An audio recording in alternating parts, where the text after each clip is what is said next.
Vinya hunchagan ne lewangin patian ming chu fakin amrose tu gizing gat ho ka shopping na sanen ka khu na sanen pashwaya ka vabia ka kalo ti lo me ang gatia chan tritlang vel kha su thu shan lo ni ta se pashwayan to na run ti ro arun tia chan karong kal don trep hang ka puman na lewa ka siang chi khan ka oma chan ma se vin ni hang ko shan ho te chuan lom thu ka soi duwa tun hi kan ron in khom na nun na ber tur ani mela chuan vote kha kan ngai poi mo box ya karon ti sham ve ni vo in chu chuan Indianapolis na school and culture min ron tia chuan pathian rem rod ni ti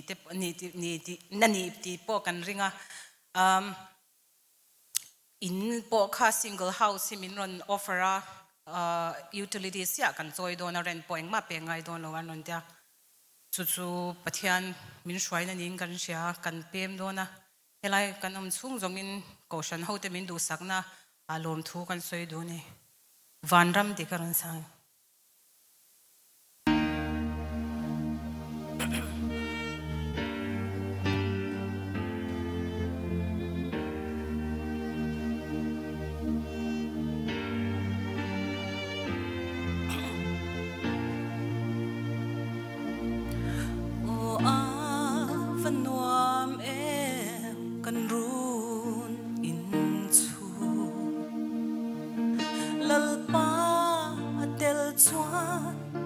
van ram ma chang zel thi lal pa chen na chung kwa chuan mangai na aluang khom thi o ka ngak le me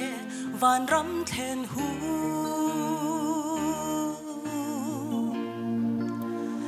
leia zong lungai mang an tra na mi tui kan run chunga acham si thi abo to ang van ram kan thlen huna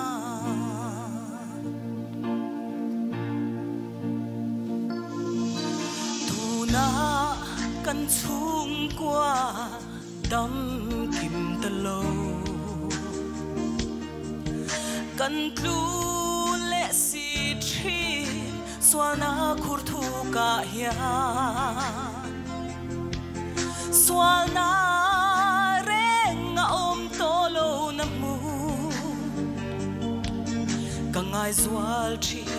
lal pa buat say van ram ka ngak le me van ram thlen hu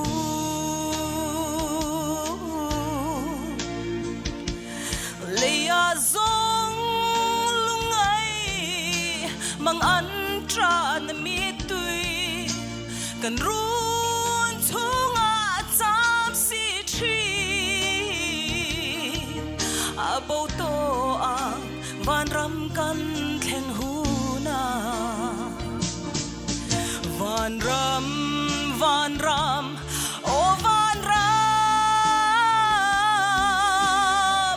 chung kim tia ka lau nghe.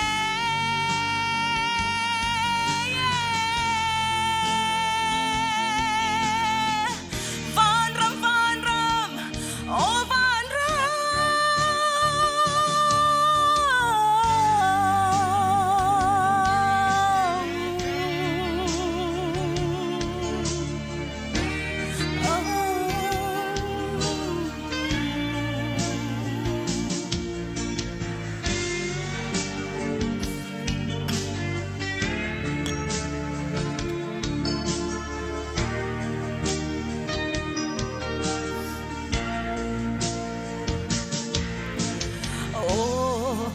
Ka ngak le me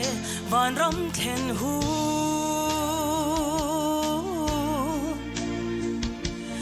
leia zong lungai mang an tra na mi tui kan run chunga cham si thi bầu tô van ram kan khen hu na bầu tô van ram kan khen hu na le paro pi bero se